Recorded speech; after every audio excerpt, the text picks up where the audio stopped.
नाही साहेब तुमचा विश्वास नाही, मी राजीनामा देतो, मी असं करतो, अरे मांडीवर मांडी लावून मी बसू शकत नाही. आणि म्हणून पण हल्ली एक नवीन फॅशन झाली आपल्या राज्यामध्ये, खोटं बोला पण रडून बोला. ते पाहिलं की नाही तुम्ही? आधी भाजप बोलायची खोटं बोला पण रेटून बोला, मिंदे बोलतात खोटं बोला पण रडून बोला. काय काय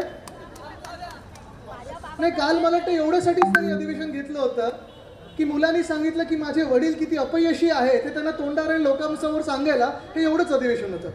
जास्ती काही मी पण पाहिलं नाही, कारण त्यांना रडत बघायची सवय मला खूप आहे. रडारड ही काही नवीन नाही आहे, जुनी आहे. अनेक वर्ष मी पाहत आलेलो आहे.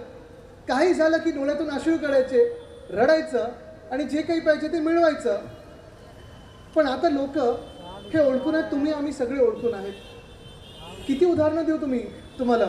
जसं काल ते रडले की काय मी नवरा म्हणून अपयशी ठरलो, मी वडील म्हणून अपयशी ठरलो.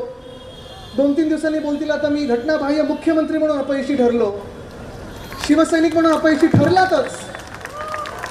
पण आजच तुम्हाला सांगतो, पुढच्या काही दिवसांमध्ये जे मी सांगतो ते तुम्ही सगळे देखील बोलाल की तुम्ही एक माणूस म्हणून पण, व्यक्ती म्हणून पण अपयशी ठरलात.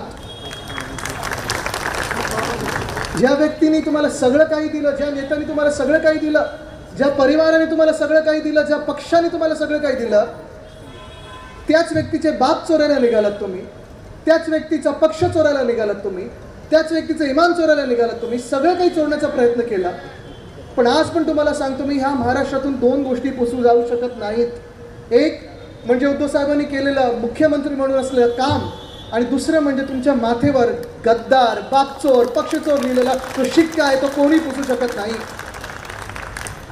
गेल्या 5-6 वर्षामध्येच मी त्यांना एवढं रडताना पाहिलेलं आहे. हे जे घटनाबाह्य मुख्यमंत्री आहेत, किती उदाहरणं द्यायची. मला वाटतं उल्हासनगरमध्ये एक तरुण नगरसेवक व्हायचं होतं, त्याला धीरज म्हणून मुलगा होता, त्या धीरज ठाकूर, तुम्हाला आठवत असेल, आपल्या युवासेनेत होतं.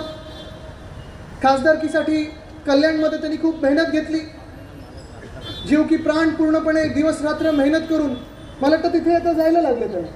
पण त्यांनी तिथे मेहनत घेतली, सगळं काही केलं. आणि मी त्यांना सांगितलं होतं, हे स्वतः पालकमंत्री, MSIDC खातं यांच्याकडे सगळं काही बघत होते. मी बोललो हो, एक कुआप्टा पण त्याला दिली पाहिजे त्या धीरजला. चांगलं काम करत होतं, ॲटलिस्ट माझ्या डोळ्यासमोर तरी चांगलं काम केलं होतं. त्याला कॉप दिला, चांगला एक काम करणारा मुलगा आहे, तरुण मुलगा आहे, पुढे येईल. जे रडारड सुरू केलेली आहे मातोश्रीमध्ये की नाही साहेब तुमचा विश्वास नाही, मी राजीनामा देतो, मी असं करतो, अरे मी बोललो जाऊ देव, तुम्ही ठेवा ते कॉप तुमचं, तुम्हाला लख लागो.